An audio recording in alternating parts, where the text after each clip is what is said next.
ஐயோ எப்படி ஆரம்பிக்கணும்னு தெரியலையே. சரி ஓகே. ரொம்ப இயல்பான ஆரம்பிச்சாங்களா ஜாலியாக. தனிமை ரொம்ப அழகானது, ரொம்ப ஸ்வீட்டான ஒன்று. யாருக்கு தெரியுமா? அவங்க கூட எப்பயுமே ஆட்கள் இருக்காங்களா அவங்களுக்கு. தனிமை ரொம்ப கொடூரமானது, ரொம்ப ஆபத்தானது தனியாக இருக்கவங்களுக்கு. அது தெரியும், அது தெரியும். ஏய், என்னை வச்சு ஒன்றும் காமெடி கிமெடி பண்ணலையே. இதோ உங்களுக்காக. காத்து நுழையாத இடத்துல கூட காதல் நுழைய முடியும். ஆனா எனக்கு என்னமோ இந்த செலிப்ரேட்டட் லவ் இருக்கு இல்லையா, இதை வந்து நிறைய நம்ம வந்து சேர்ந்த லவ்வை விட சேராத லவ், இந்த ஒன் சைட் லவ், ஒருத்தவங்க ரொம்ப கஷ்டப்பட்டாங்கன்னா அந்த அந்த ஒரு ஃபீல் இருக்கும் இல்லையா, அந்த மாதிரியான லவ் தான் வந்து நிறைய கொண்டாடுறாங்களோ அப்படின்ற ஒரு தாட் எனக்கு இருக்கு ரொம்ப நாளா. மழை பெஞ்சாதானே மண் வாசம், உன்னை நினைச்சாலே பூவாசம் தான். பாறை மேல பூத்தி இருப்பேன், கையில் ரக போல சேர்ந்து இருப்பேன். இந்த லிரிசிஸ்ட் வந்து இந்த வருஷம் தான் நம்மளை விட்டு போனார். இந்த வருஷம் மே ஜூனில் தான் வந்து அந்த டைமில் தான் சூசைட் பண்ணிக்கிட்டாரு. ஸோ நீ இருந்தால் என்ன, பிரிந்தால் என்ன, காதல் எனக்கு போதும் அம்மா, என் காதல் எனக்கு போதும் அம்மா. காதலியை வந்து பார்த்துக்கிறார். எந்த அளவுக்கு பார்த்துக்கிறாருன்னா அவரே ஹி ஹெல்ப் டு சர்வைவ். ஒரு வேலை பிடிச்சி கொடுக்குறதுலேருந்து எல்லாமே அவரே பண்ணுறாரு. ஒரு கட்டத்துக்கு மேலே பிரிவு நடக்குது இல்லையா, அந்த பிரிவை சொல்லாமல் போகிறாங்க அந்த பெண். அனைவருக்கும் வணக்கம், நான் உங்கள் தமிழண்டா ரமேஷ். என் கூட வந்து மீட் மிஸ்டர் மிதுன். இவரை வந்து நீங்கள் நிறையா யூடியூப்பில், இன்ஸ்டாகிராமில் பார்த்துருக்கலாம். பாட்காஸ்ட் பேசுவார், ரியாக்ஷன் பண்ணுவார், நிறையா விஷயங்கள் இருக்குது. ஐயா, என்னுடைய நெருங்கிய நண்பர். 40 பேர் தான் பார்க்குறாங்க, அதில் 30 பேர் என் ஃபேமிலி மெம்பர்ஸ். 10 பேருக்கு தெரியும். உண்மையை சொல்றவங்க தெய்வத்துக்கு சமம் சொல்லுவாங்க. இவங்க 2 பேரும் மாறி மாறி உண்மையை சொல்றாங்க. இன்னைக்கு இந்த வீடியோவில் நாங்கள் 2 பேரும் எதுக்கு சேர்ந்துருக்கோம்னா, ஆமாம், இன்னைக்கு காலைல வந்து நாங்கள் எல்லாம் மீட் பண்ணலான்னு சும்மா ஃப்ரெண்ட்ஸ் தானே, அப்போ மீட் பண்ணுவோம், டர்ஃப்லாம் போவோம். திடீர்னு இன்னைக்கு கால் பண்ணாரு, ஐயா எங்கே இந்த வெண்ணிலா பாடல்கள் பற்றி நம்ம பேசணும் அப்படின்னாரு. எனக்கு ரொம்ப பிடிச்ச பாட்டு, ஆஹா வந்துருங்க டக்குன்னு பேசிடுவோம் அப்படின்னு சொல்லிட்டு அப்படியே ஆன் த ஸ்பாட்டில் நடந்தது தான் இங்கே வந்து உட்காந்துருக்கோம். இதோ உங்களுக்காக.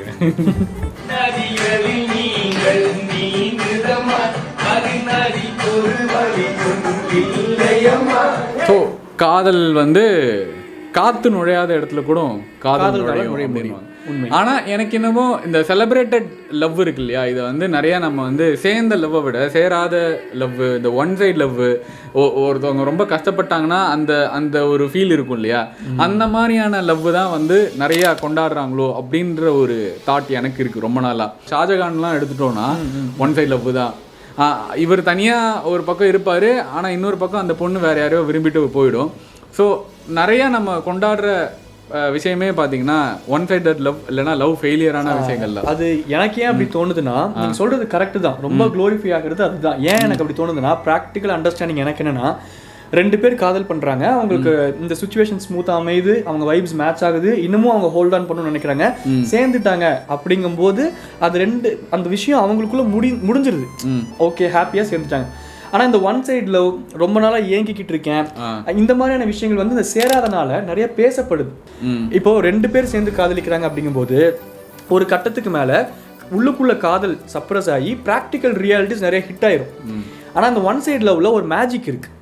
என்னைக்கா இருந்தாலும் அந்த ஒரு ஹை இருக்கும்ல, லவ்ங்கிற ஹை. அந்த புள்ளையை பார்க்கும்போதும், இல்லை ஒரு பொண்ணு லவ் பண்ணால் அந்த பையனை பார்க்கும்போதும் அவங்களுக்கு அது இருந்துக்கிட்டே இருக்கும். நீ என்னை நேசிக்காம போ, ஆனால் நான் விட்டுட்டு போயிடுவேன்னு மட்டும் நினைக்கக்கூடாது. ரவிசங்கர் அப்படின்ற மனிதர் பற்றி தெரியுமா?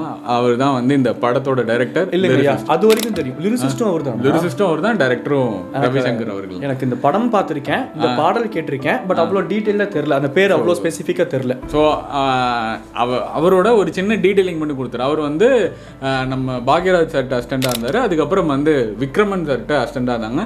அசிஸ்டண்டாக இருக்கும்போதே பாட்டு எழுதுனாங்க. ஸோ அந்த மாதிரி அப்பயே வந்து அவருக்குள்ள ஒரு நாலேஜ் இருக்கு அப்படின்ற. அப்படியா? நான் என்ன நினைச்சேன், இன்னைக்கு தான் இந்த ட்ரெண்ட் வந்திருக்கு, லோகேஷ் அவர்களோட அசிஸ்டன்ட் வந்து பாடல்கள் எழுதுறாரு விக்ரம் படம். அன்னைக்கே வந்து அது வந்திருக்கு. நான் உங்களுக்கு ஒரு பாட்டு சொல்லுவேன், ஆனா அந்த பாட்டு உங்களுக்கு ரொம்ப பிடிக்கும். நீங்க சூரியவம்சம் படம் பார்த்துருப்பீங்க. ஐயோ ஐயா, அதெல்லாம் வாழ்க்கையில ஒண்ணு, அதெல்லாம் அப்படியே. அதுல வர ரோசாப்பூ சின்ன ரோசாப்பூ பாட்டை வந்து எழுதுனது அவர் தான். இந்த படத்தோட டேரக்டரா? இந்த படத்தோட டைரக்டர் இதே லிரிசிஸ்ட் ரவிசங்கர். எதிர்பார்க்கவே இல்லைங்க ஐயா. ஏன்னா அந்த பாட்டு அவ்வளோ நம்ம பீரியட்ல குளோரிஃபை பண்ணப்பட்ட பாட்டு. பட் அதுக்குள்ள டீட்டெயில்டா பார்க்கல யார் எழுதுனா என்ன அப்படின்னு சொல்லிட்டு. அதாவது என்ன கன்வே பண்ண வராங்கன்னா, குட்டி பசங்கள்ல இருந்து இப்போ வரைக்கும் காதல் இருக்குங்கிறத விஷுவலா கன்வே பண்ணும்போது ஒரு லிரிசிஸ்டுக்கு அது எவ்வளவு பெரிய பொறுப்பு தெரியுமா? ஏன்னா அது லிரிக்ஸ்லயும் கன்வே பண்ணும் ஆடியன்ஸ் கிட்ட. சின்ன வயசுல இருந்து சின்ராஸ் இவ்வளோ காதல ஹோல்டு பண்றாருன்ட்டு. ஸோ அந்த ஆங்கிள் இருந்து பார்க்கும்போது எனக்கு ரொம்ப பிடிச்ச பாட்டு. பட் மழை பெஞ்சாதானே மண் வாசம், உன்னை நினைச்சாலே பூவாசம் தான். பாற மேல பூத்தி இருப்பேன், கையில் ரக போல சேர்ந்து இருப்பேன். அவர் விக்ரமன் கிட்ட அசிஸ்டண்டா இருக்கிறப்ப நம்ம சூப்பர் குட் ஃபிலிம்ஸ் இருக்கு இல்லையா, அதெல்லாம் வந்து இந்த மாதிரி வந்து ஒரு கதை நரேட் பண்ணாரு. வருஷமெல்லாம் வசந்தம் கதையை நரேட் பண்ணி இதுக்கு வந்து பாரதிராஜ் சார் பையன் தான் வந்து ஹீரோ வேணும் இந்த மாதிரி இது அப்படின்னு சொல்லிட்டு ரொம்ப சின்ன பட்ஜெட்டில் ஒரு படம் பண்ணலாம் அப்படின்ற மாதிரி விக்ரமன் சாரே அனுப்பிவிட்டார். இப்போ உனக்கு எல்லா ஸ்கில்லும் இருக்குது, எபிலிட்டி இருக்குது, போய் படம் பண்ணிட்டு வா அப்படின்ற மாதிரி. ஸோ கம்போசிங் உட்காரும்போது சிற்பி, நிறைய பேருக்கு தெரியுமா இல்லை, சிற்பின்ற ஒரு இசையமைப்பாளர் நமக்கு இந்த நாட்டாம ஆல்பம்லாம் வந்து சிற்பி செதுக்கி கொடுத்தது தான். ஸோ இந்த பாட்டை நம்ம பார்ப்போம் வாங்க. எங்கே இந்த வண்டியில பாடலா? ஆமாம், உங்களுக்காக, இதோ உங்களுக்காக. அந்த வெண்ணிலா எங்கே அந்த வெண்ணிலா. ஸோ சுச்சுவேஷன் படி என்னன்னா, அந்த சுச்சுவேஷனில் வந்து ரெண்டு பேர் அண்ணன் தம்பி ரெண்டு பேருமே லவ் பண்ணுவாங்க, ஒரே பொண்ணை லவ் பண்ணுவாங்க. அதுவும் கசின் வேற. ஸோ அந்த பொண்ணு எனக்கா உனக்கா அப்படின்ற ஒரு போட்டி. தம்பி நல்லா படித்தவன், ஒரு வேலையில் செட்டில் ஆகிடுவான், ஒரு நல்ல குட் லுக்கிங் வேறு. ஆனால் அண்ணன் இதில் வந்து வேலை இல்லை, அதுக்கப்புறம் படிப்பு இல்லை, அதுக்கப்புறம் குட் லுக்கிங்கும் இல்லை. ஸோ நம்ம வந்து எப்படி இந்த பொண்ணை இது பண்ணுறதுன்றப்ப வழக்கம் போல் நம்ம ஒரு ஃப்ரெண்டுக்கிட்ட தானே ஐடியா கேட்போம். அப்போ வந்து மயில்சாமி தான் சொல்லுவார், ஏதாவது ஒரு சிம்பத்தியில் தான் அந்த பொண்ணு வந்து உன்னை லவ் பண்ண வாய்ப்பு இருக்குது, அதனால் நீ ஏதாவது ஒரு இது பாட்டு பாடு சிம்பத்தியில், அந்த பொண்ணு கண்டிப்பாக உனக்கு பிடிக்க வரும். அப்போ தான் இந்த பாட்டு வரும். கல்லை தனியாக்கினாள், முல்லை மலராக்கினாள், எங்கே அந்த வெண்ணிலா. இந்த படம் வந்து ரெண்டு டிராஃப்டா பிரிக்கலாம். ஒன்னு வந்து இவரும் இவரோட லவ்வும், இன்னொன்னு வந்து ஒரு தாத்தாவுக்கும் பேரனுக்கும் இருக்கிற ஒரு பாண்டி. அவர் வந்து இவரை வந்து பேரன்னே சொல்லிக்க பிடிக்காத ஒரு தாத்தா அப்படின்னு வச்சுக்கலாம். இவன் ஏன்னா படிக்கல, வாழ்க்கையில உருப்படல, இவன் என்ன மூத்த புள்ள சுப்பிரமணியத்தோட பையன், வெறும் பையன். ஆனா நீங்க ஃபர்ஸ்ட் சீன்லயும் நோட் பண்ணீங்கன்னா பர்பிலாம் வாங்கி தருவான். தாத்தா உங்களுக்கு நான் என்ன வாங்கி தந்துருக்கேன் பாத்தீங்களா அப்படின்னு. பர்பில இது எதுக்கா எனக்கு கேடு, உனக்கு பிடிக்குமே தாத்தா அப்படின்னு. ஆனா லேட்டர் அந்த தாத்தா வந்து அந்த கேரக்டரை புரிஞ்சுக்கிற ஒரு, அதாவது அதான் எவ்வளவு பெரிய தியாகத்தை பண்ணி அது இல்லப்பா. நம்ம ஒருத்தங்க ஹாஸ்டல்ல போய் ஒரு சின்ன ஒரு வீட்டுல ஒரு பையன் ஹாஸ்டல்ல படிச்சானா ஒரு எக்ஸ்ட்ரா கேரும், வீட்டுக்குள்ளேயே ஒருத்தன் பேப்பர்டா இருந்தானா ஒரு இன்செக்யூரிட்டி இருக்கும்ல பேரண்ட்ஸ்க்கு, ஐயோ இவன் இப்படியே போயிடுவானோ, இவன் ஏதாச்சும் பண்ணுன்ட்டு. அதை வந்து பட்டும் படாம எக்ஸ்பிரஸ் பண்ணிட்டே இருப்பார் ஒரு தாத்தா. அது கிளைமேக்ஸ்ல அவங்க ரெண்டு பேரும் அந்த ஒரு மாதிரி ஏப்பா நிறுத்திட்ட ஆடுப்பா தள்ளு, எவ்வளோ பெருசாக சாக்ரிஃபைஸ் பண்ணிருக்கான் பாத்தியா, அவன் ஜேஸ்டாண்டா அப்படின்னு தாத்தா உணர்ற அந்த ஃபீல் நல்லா இருக்கும் படமாவே. அதுல இந்த பாடல் பிளேஸ்மெண்ட் வேற லெவல்ல இருக்கும். இப்போ மியூசிக் ஒன்று வரும், தையாரே தைய தைய தைய தைய தையா. ஷூட்டிங் உடுமலைப்பேட்டைன்னு நினைக்கிறேங்க ஐயா. லொகேஷன் அப்படிதான் இருக்கு, தெரியல கிட்டத்தட்ட ஊட்டி அந்த இந்த சர்க்கிள்ல அங்கதான் எடுத்தாங்க. ஸோ அதில் அவர் யோசிச்சு பார்க்குறாரா, சே அவளை யானையில ஏந்தி கூட்டிட்டு போவேன், அவ்வளோ அன்பு இருக்கு கீழே. கற்பனையில கூட ஒரு காதலன் வந்து ஒரு காதலியை மேலதான் வைப்பான், என்னைக்குமே வந்து கீழே இறக்கி கூட வைக்க மாட்டான், இறக்கி பார்க்கவும் மாட்டான். ஸோ அந்த விஷயம் வந்து அந்த போர்ட்ரேலே சிம்பிளா அந்த விஷுவல்லே அவர் கனெக்ட் பண்ண மேட்ரு நல்லா இருக்குல்ல. லிரிக்கலி வந்து ஒரு பொண்ணையும் ஒரு காதலையும் வந்து திட்டி பேசுறதை விட, என் வாழ்க்கையில் ஒரு சோகம் இருந்தாலும், என் வாழ்க்கையில் ஒரு கஷ்டம் இருந்தாலும் அதை வந்து நான் என்ஜாய் பண்ணிட்டு இருக்கேன், அந்த என்ஜாய்மெண்ட்டுக்கு காரணம் நீ தான் அப்படின்ற மாதிரி. அதுதான் ஓவராலா இன்னைக்கு இருக்கக்கூடிய லவ்வோட புரிதல். எனக்கு கிடைக்கலன்னா யாருக்கும் அந்த மாதிரி இருக்கக்கூடிய ஒரு ஃபேஸ்ல எனக்கு கிடைக்கலன்னா என்ன, நீ எங்க இருந்தாலும் நீ நல்லா இருக்கணும் அப்படின்னு நினைக்கிற ஒரு ஃபேஸ் இருக்குல்ல, அதை ரெப்ரசென்ட் பண்ற ஒரு பாட்டா தான் நானும் இதை பாக்குறேன். நல்ல அருமையான பாட்டு, நல்லா ஜோன் அவுட் ஆகிட்டேன் பாட்டு பாட. எனக்கென இருந்தது ஒரு மனசு, அதை உனக்கென கொடுப்பது சுகம் எனக்கு, எனக்கென இருப்பது ஒரு உசுறு, அதை உனக்கென கொடுப்பது வரம் எனக்கு. லிரிக்கல் ரெப்ரசன்டேஷனாவே நீ இப்போ ஒரு ஒன் சைட் லவ்வுக்கான எல்லா மேட்டரையுமே இதுக்குள்ள வச்சுட்டார் தலைவர். இப்போ வந்து நீ மறந்தால் என்ன, நீ மறுத்தால் என்ன, எனக்குன்னு நீ இருக்க, ஆனால் அது வந்து நீ எனக்கு கிடைக்கணும்னு தான் அவசியமே இல்லை. என்னோட உசுறு, என்னுடைய மனசு எல்லாமே உனக்காக இருக்கு. நீ மறந்தால் என்ன, மறைந்தால் என்ன, நீதான் எந்தன் ஒளி விளக்கு, என்றும் நீதான் எந்தன் ஒளி விளக்கு. ரொம்ப ரொம்ப ரொம்ப ரொம்ப ரிலேட்டான லைன்ஸ். ஏன்னா நம்ம எல்லாருமே வாழ்றது ஒரு வாழ்க்கை, இந்த வயசு வரைக்கும் இருக்கும் அப்படின்னா சில காதல்கள் எல்லாத்தையும் கடந்தா வந்திருப்போம். நம்மளாம் மனிதர்கள் தான், நம்ம தறிகட்டு தெரிஞ்சுக்கிட்டு இருப்போம் ஒரு ஃபேஸ் ஆஃப் லைஃப் இதான் லைஃப் ஜாலி அப்படி இப்படின்ட்டு நம்மளை மோல்டு பண்ணுவாங்க. இந்த girls are very good at that and நான் ரொம்ப அப்ரிஷியேட் பண்ணுறேன். சில பேர் அது ஓவர் டூ பண்ணும்போது அது டாக்ஸிக்காக மாறுது, பட் சில பேர் ரொம்ப அழகாக அதை ஹேண்டில் பண்ணுவாங்க. என்னையெல்லாம் மோல்டு பண்ணி இங்கே கொண்டு வந்து என்னை நிற்க வச்சதுக்கு எங்கள் அப்பா அம்மா ஒரு பொண்ணு. அந்த ஒரு பொண்ணோட பாயிண்ட்ல நம்ம சுச்சுவேஷன்ஸ்னாலையும் லைஃப் இதான் புரிஞ்சுக்கிற டைம்லையும் நான் ஸ்ட்ரகிள் பண்ணிட்டு இருக்க டைம்ல சுச்சுவேஷனால சில விஷயங்கள் சேராம போகும்ல, அப்ப மனசுக்குள்ள ஒரு ஏக்கம் இருக்கும். மழையில் நனைந்தே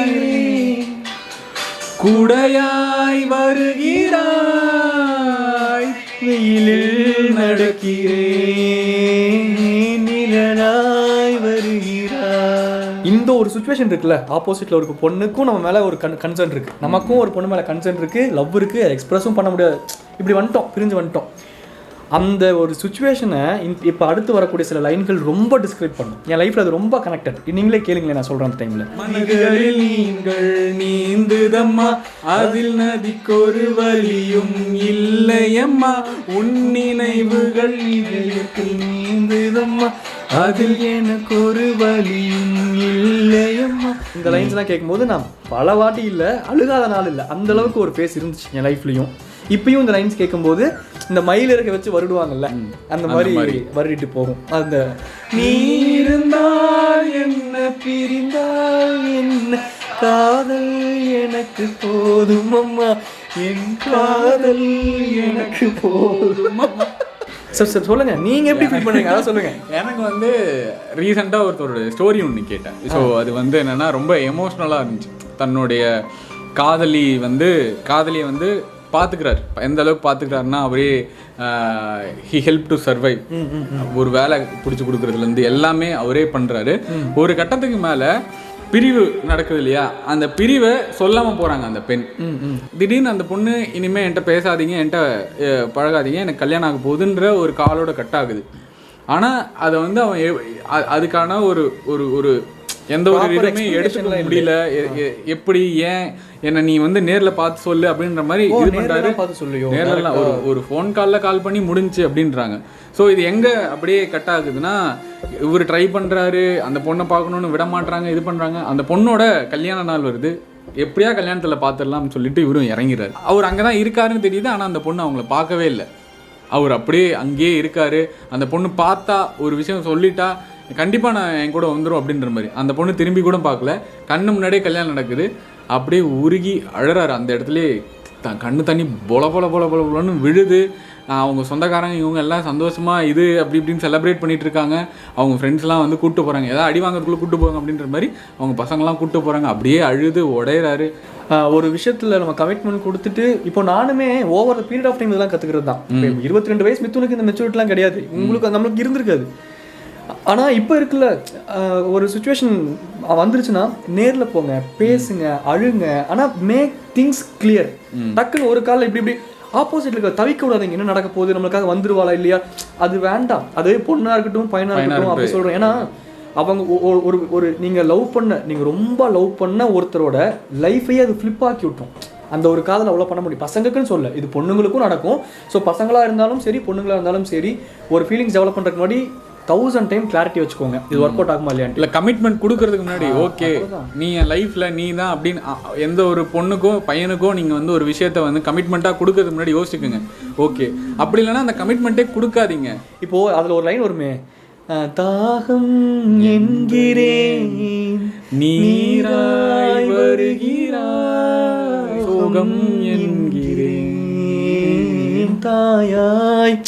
நான் தவிக்குதுன்னு சொன்னாலும் தண்ணியா வர, எனக்கு சோகமா இருக்கனாலும் என் தாயா வரீங்களா, தாயா வர. 2 எக்ஸ்ட்ரீம் அதை சொல்றாங்க. ஒரு தண்ணி குடிக்கிறது பேசிக் தான், இப்படி உடக்குன்னு குடிச்சிட்டு போயிடுவோம். அது நம்ம ரியாலிட்டியில ஒன்று, நம்ம மூச்சு சுவாசிக்கிற மாதிரி தண்ணி குடிக்கிறது. அதுவாகவும் நீ இருக்க, ஒரு சோகத்தில் இருக்கும்போது எனக்கு அரவணைப்புங்கிறது ஒரு பெரிய விஷயம். அந்த எக்ஸ்ட்ரீமுக்கும் நீ வர யாருடி நீ அப்போ நம்மளுக்கு ஒரு ஃபேஸ் இருக்கும்ல, அந்த ஃபேஸ் விட்டுட்டு போகும்போது இந்த பாடல்கள்லாம் வேற மாதிரி மாறிடும். ஸோ அதான் லவ் ஃபெயிலியர்லேருந்து வெளியே வரணும்னா நம்மளை வந்து 2 விஷயம் காப்பாற்றும். ஒன்று நம்மளை சுற்றி இருக்கிற ஃப்ரெண்ட்ஸு, அவங்க சேவ் பண்ணுவாங்க. 2வது இந்த மாதிரி பாடல்கள். அதுக்கப்புறம் லைஃப் மாறுனுச்சு, இட் ஹேப்பன் எவ்ரிதிங் அப்படின்னு. எல்லாமே மொமெண்ட்ஸ் தான், டைம்ஸ் தான், டைம் ஹீல்ஸ் எவ்ரிதிங் அப்படின்னு எங்கள் அப்பா அடிக்கடி சொல்லுவார். அந்த மாதிரி தான். சரி அதை விட்டுருவோம். ஆனால் ஓவராலாக ஒரு பாடலாக எனக்கு ரொம்ப நாள் கழிச்சு இந்த மாதிரி ஒரு கான்டென்ட் பேசுறது எனக்கு ரொம்ப ஹாப்பியாக இருக்குது. உனக்கு எப்போ அந்த லைஃப் பிடிக்குதோ அப்போ அந்த லைஃப்பை ஸ்டார்ட் பண்ணு.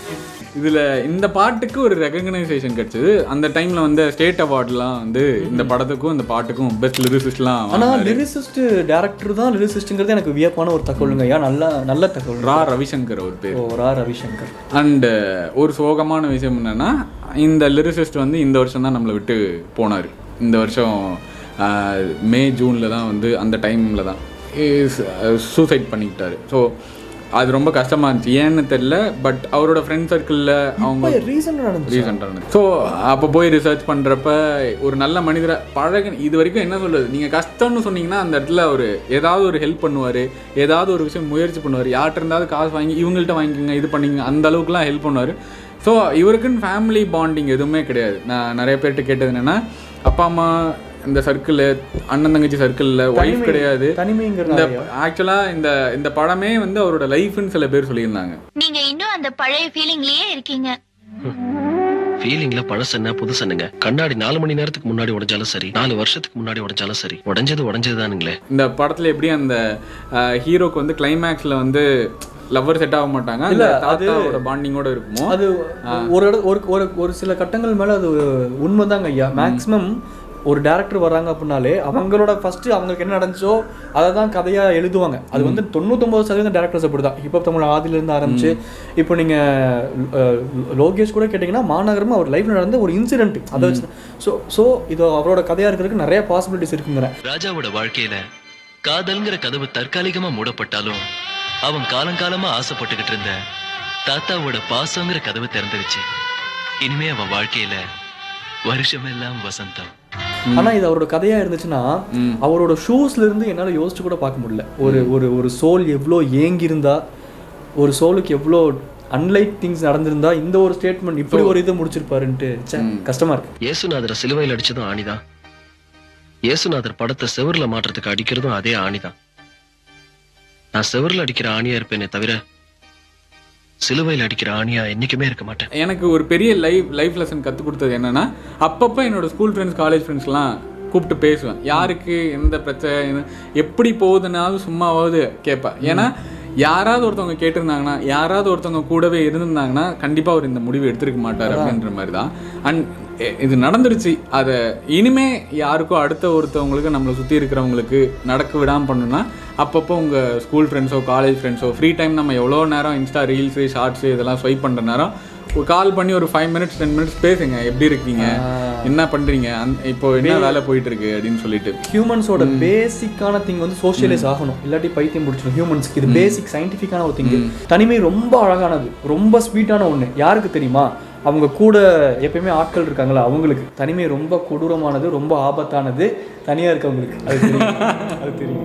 ஏய், என்னை வச்சு ஒன்றும் காமெடி பண்ணலையே. அதான் எவ்ரிதிங் கோஸ் ஆன். உங்களுக்கு இந்த பாட்டில் இருக்கிற மெமரி இல்லை இந்த மாதிரி வேறு பாட்டு ஏதாவது பேசணும்னா அதை கமெண்ட்டில் சொல்லுங்கள். நானும் ஆஃப் த கேமராவில் ஒன்று சொல்லணும்னு நினச்சேன், அதை ஆன் த கேமராலேயே சொல்லிடுறேன். அவ்வளோதான். இப்போ ஒரு இனிஷியேட் எடுத்தீங்களேங்க ஐயா, இந்த மாதிரி ஒருத்தர் இப்போ நம்மளை விட்டு தவறுனாரு, அவர் எழுதின பாட்டு இது, இந்த பாடல் மூலமாக அவரை பற்றி பேசணுன்ட்டு அதுவே ஒரு நல்ல விஷயமா பார்க்குறேன். இது நான் ஆஃப் த கேமராவில் சொல்ல நினச்சேன். ஏன் நான் இப்பயே சொல்லிட்டு போகலாமா என்ன இப்போ அப்படின்ட்டு. நல்ல விஷயங்க ஐயா, சூப்பர், நல்லா இருக்கு. எனக்கு ரொம்ப பிடிச்சிருந்துச்சு நீங்கள் பேசுனது. உங்களுடைய நேரத்துக்கும் உங்களுடைய இதுக்கும் ஐயா எனக்கே தெரியும் என் நேரத்தை பற்றி. 24 மணி நேரத்தில் 25 மணி நேரம் சும்மா தான் இருப்பேன். அதுதான் என்னோட ராசி. அதனால அதெல்லாம் ஜாலி தான், ஃப்ரெண்ட் தான். Okay right. மீண்டும் இது போன்ற இன்னொரு நல்ல வீடியோவில் உங்களை சந்திக்கும் வரை உங்களிடமிருந்து விடைபெறுவது உங்கள் நான் தடவை சொல்லி கிளம்புறது நான் உங்கள் மிதுன். நான் உங்கள் தமிழ் ரமேஷ். நன்றி, வணக்கம். What?